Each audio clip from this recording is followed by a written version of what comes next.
Hello guys, तो कैसे हैं आप लोग। उम्मीद करता हूं कि आप सब बहुत अच्छे हैं। हम में से कई को कोई ना कोई ऐसी फैंटेसी होगी जिसे एक्सप्लोर करने का हॉब एक ड्रीम के जैसा होगा। बचपन से ही मुझे हमारे घर के पास ही में एक पुराना सुरंग, जो कि पहले कभी ट्रेन्स को एक स्टेशन से दूसरे स्टेशन को जाने में इस सुरंग की सहायता ली जाती थी, अगर एक दिन एक बूढ़ा मजदूर उस ट्यूनल में फंसकर ट्रेन पासिंग के वक्त उसकी बुरी तरीके से मृत्यु हो गई और उस बूढ़े व्यक्ति का शरीर उस ट्रेन के नीचे आकर दो टुकड़ों में बट गया।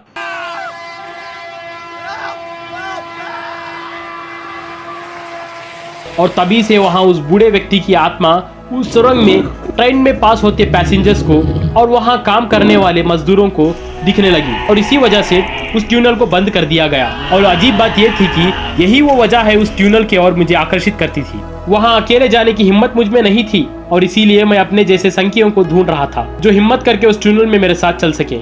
इसी तरह मेरा बचपन भी बीत गया और मैं कॉलेज में भी इसी फैंटेसी को लेकर ऑब्सेस था।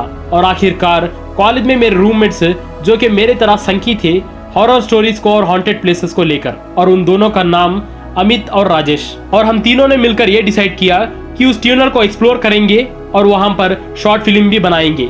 और कुछ इस तरह मैं और मेरे दोस्त उस ट्यूनल में कैमरा लेकर चले गए। बाहर फेंसिंग लगी हुई थी और उस फेंसिंग को हटाकर हम तीनों उस ट्यूनल में पहुंच गए थे। थोड़ा अंदर आने पर मैं और मेरे साथी वहां एक सेल्फी लेने लगे ताकि प्रूफ के लिए, वरना कोई भी हमारा यकीन ना करता। उस ट्यूनल में पहुंचे हुए कुछ ही लम्हा हुआ था कि इतने में ही किसी और की प्रेजेंस मुझे फील होने लगी, हम तीनों के अलावा। और रात हो रही थी, इसीलिए मैं और मेरे दोस्त वहां से निकलने का सोचकर उस ट्यूनल से बाहर की ओर आ ही रहे थे कि इतने में ही किसी ने मेरे पैर को जकड़ लिया और मैं मदद के लिए चिल्ला पड़ा। मैं अपने पैर की ओर देखा तो मेरे आंख फटे के फटे रह गए, क्योंकि एक बूढ़े व्यक्ति का आधा कटा हुआ शरीर मेरे पैर को जकड़ के रखा था और उस बूढ़े व्यक्ति की शक्ल इतनी डरावनी थी, मेरे दोस्त शौक में वहीं पर खड़े हो गए।